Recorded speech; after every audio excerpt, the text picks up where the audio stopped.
Hi everyone and welcome back to Blockchain Brand.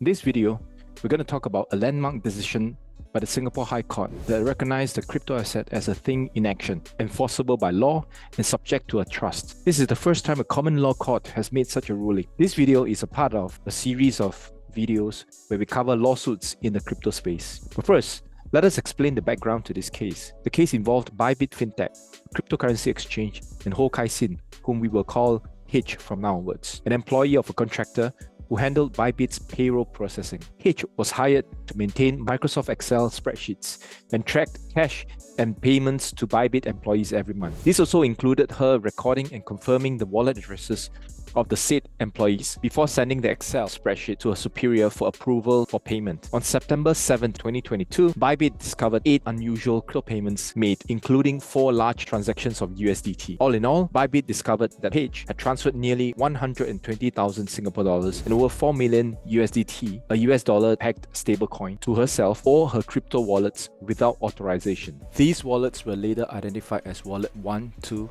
3 and 4 according to court documents. According to the Business Times article, Ho had engaged in a luxury spending spree beginning from July 2022, including splurging 3.7 million Singapore dollars on a freehold penthouse apartment, $362,000 on a brand new car, and $30,000 on Louis Vuitton products. She also surrendered her built-to-order housing board flat in favor of the private apartment. To provide context to non-Singaporeans, Singapore has a public housing scheme run by the government agency called Housing Development Board, or HDB. This is almost considered a rite of passage for all Singaporean couples intending to get married. They will basically apply for a built-to-order flat, or BTO, which is highly subsidized by the government. The entire process is quite interesting, which involves balloting as well as waiting up to 5 years for the flat to be ready. There are eligibility criteria to be fulfilled in order to qualify for a BTO, one of which is that one cannot own a private property. So coming back to this case, H denied the theft and blamed it on a maternal cousin called Jason. According to her, she had asked Jason on numerous occasions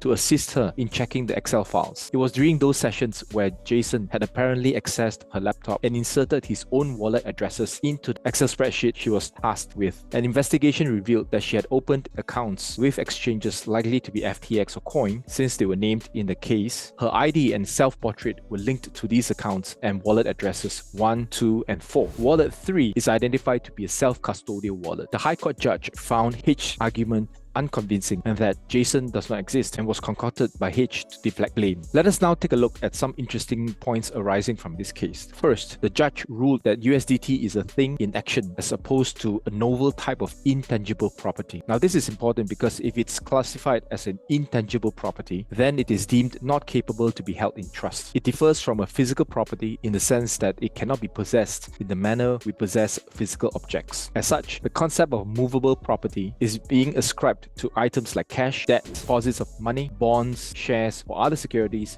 membership in clubs or societies, and cryptocurrency or other digital currency. Following on this argument, the judge then came to the conclusion that the holder of a crypto asset has in principle an incorporeal right of property recognizable by the common law as a thing in action and so enforceable in court and capable of being subject to a trust. Which brings us to the third learning point. What are the implications of this ruling? The ruling affirms the legal status of crypto assets in Singapore as property, or more specifically, a thing in action. The ruling provides clarity and certainty for crypto asset holders and users, and potentially the ruling may influence other common law jurisdictions to adopt a similar approach. Interestingly, however, the case-written judgment did make a reference to the paper published by law professor Kelvin Low called Trust in Crypto Assets. Kelvin later opined on this case in a LinkedIn comment that the judgment is consistent with his findings. So that's it for today's video. I hope you learned something new about the Singapore High Court's ruling on crypto asset. If you have any questions or comments, please leave them below. Don't forget to like and subscribe for more videos like this.